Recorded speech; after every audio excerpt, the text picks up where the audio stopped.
Unpopular opinion: actions have consequences.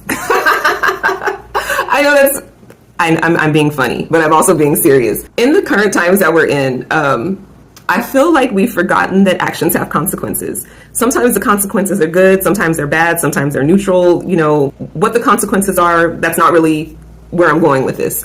It's more that there are consequences to things. Because we're in this cultural space of doing what we want, when we want, how we want, we're, really leaning into the reality of it's okay for us to change our minds after we've said we were going to do something or commit to something. We can decide that we no longer want to do that thing and we want to do something else that feels better for us or is better for us or better for our family, better for our friends, better for relationships, better for just mental health, whatever the thing is.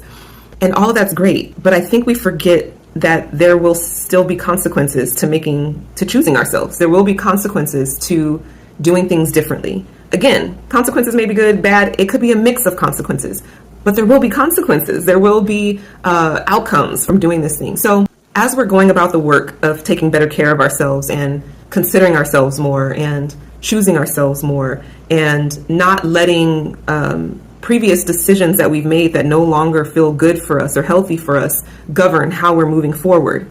I phrased it in that way intentionally because a lot of different things can fit in there. Making those choices still have consequences, and we have to engage with that. I think sometimes we want to be 100% supported in the thing that we're doing for our well-being and want everyone to feel great about the thing we're doing for our well-being. But that thing that we've decided to do for ourselves may have really negative consequences for someone who is counting on you to do something that you said you were going to do that you no longer can do. And their feelings about that are valid. The consequences that may come out of that, they may not be pleasant.